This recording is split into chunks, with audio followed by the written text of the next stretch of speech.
So you have seen this trilogy. First was Right to Truth, the Tashkent Files. Second was Right to Justice, the Kashmir Files.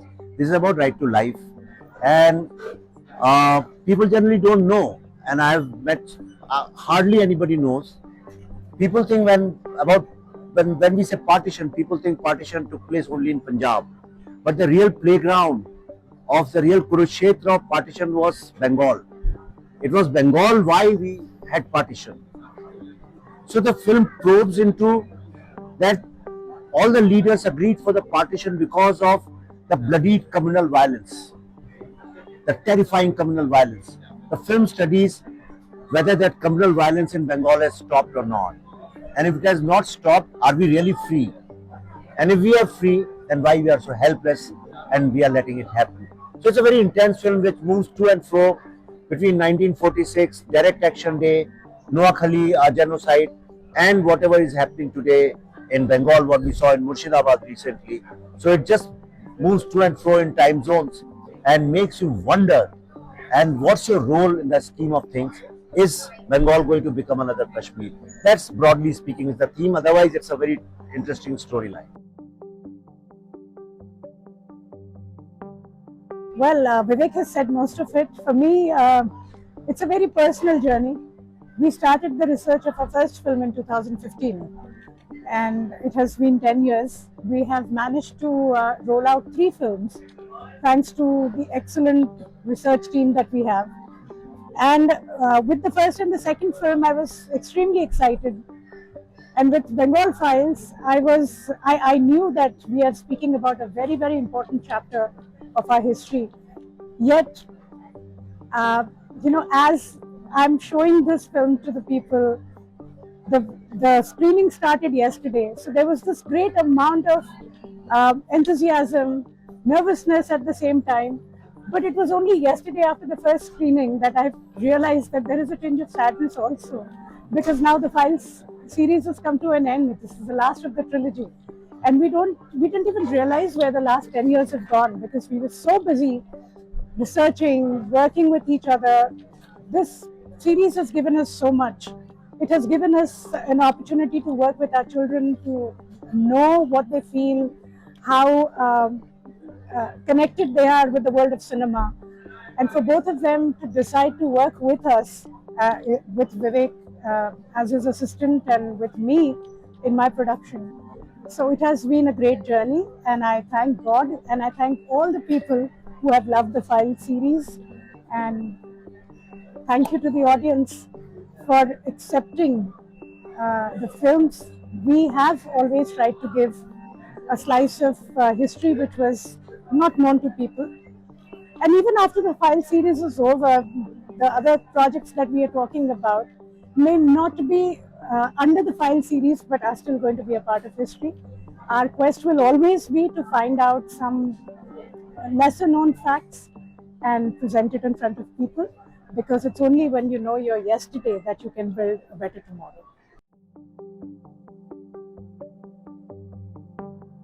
Even I wonder, I don't know why, because you will never find a Jew child who doesn't know about Holocaust. You won't find a Sikh child who doesn't know about Golden Temple.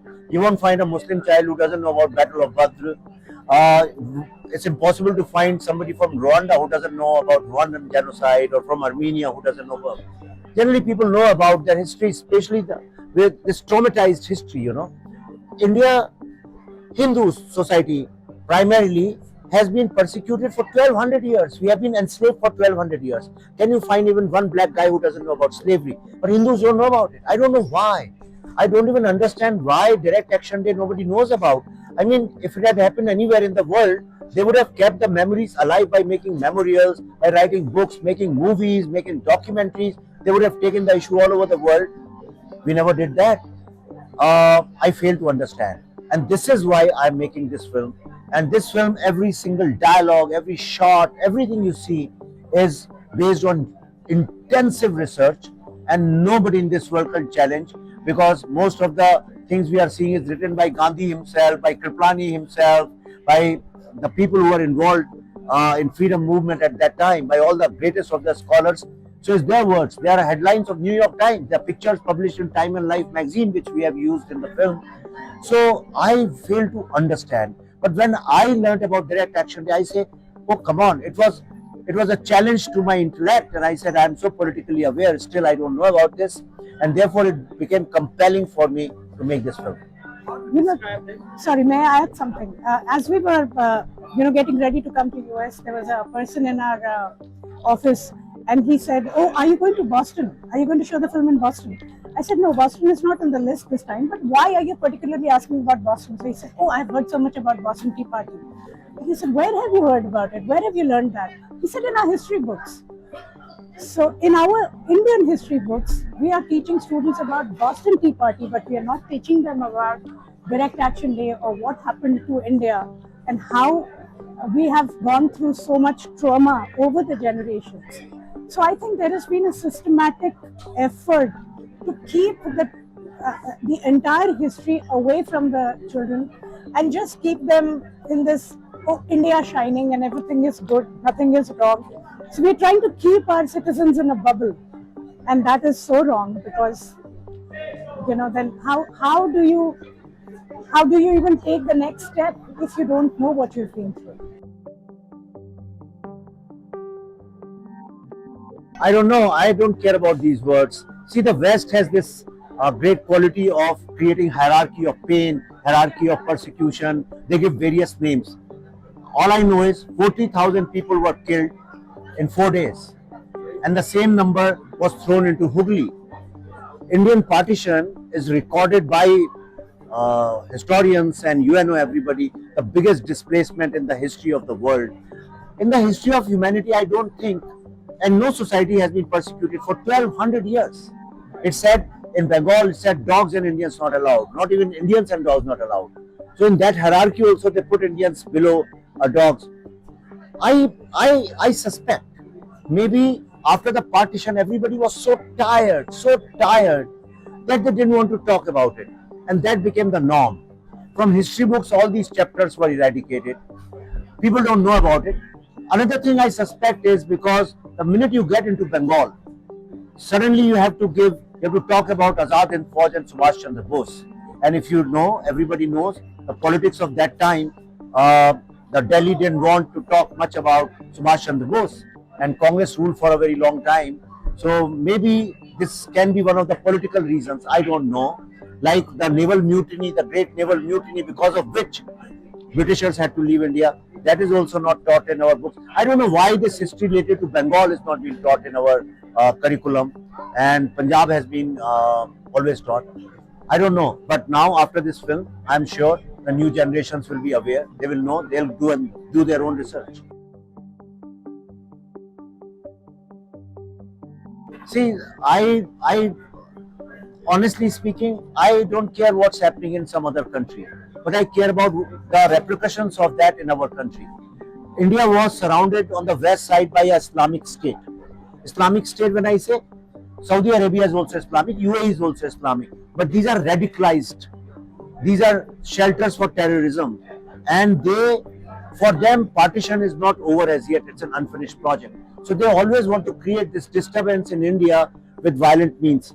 Now, Bangladesh has also become fully Islamic, and for the first time in the history, Bangladesh and Pakistan both have done a joint military operation. Can you believe it? The enemy states. And why are they doing it? Not because they have any love for each other. They are doing it because for India. So now the eastern border of India is suddenly as volatile, as thin as it was during Kashmir's time. This infiltration has started.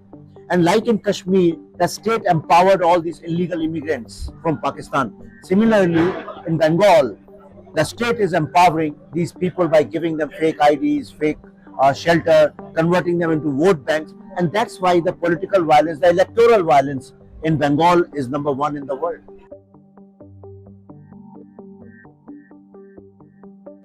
I don't know. I don't know if leaders had to do something, it would have been done long time ago. And I don't think leaders need to take a page out of our book because they know the history more than us. It took us years and years to find out the history. During Tashkent Files, we went through so many RTIs, but we didn't get any answers. The only reply that we got was that there is one page which is available, one file which is available, and that is classified, so we cannot, give it out. So I'm sure all the classified information is at the fingertips of, the governments, whoever was in power throughout all these years. And if they wanted to do something, there was ample opportunity for them to correct a few wrongs. But the fact that they haven't means that politics reigns supreme.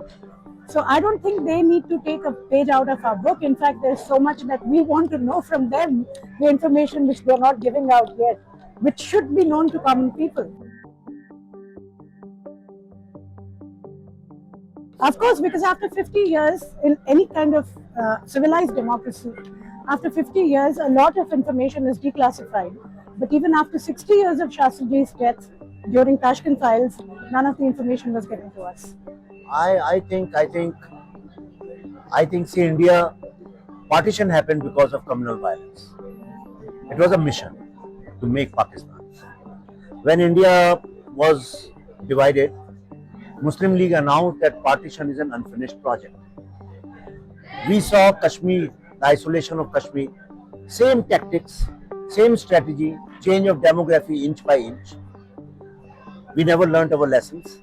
Same thing is happening now in Bengal, and we are letting it happen. I think if I were the Prime Minister, the first thing I'll do is that killing of anyone or hurting or harming anyone because of religion, region, faith, any kind of thing should be made the rarest of the rare punishable crime.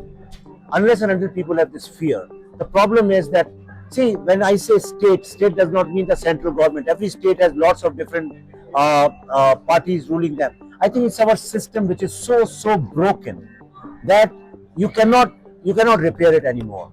You have to demolish the old building and you have to reconstruct a new building.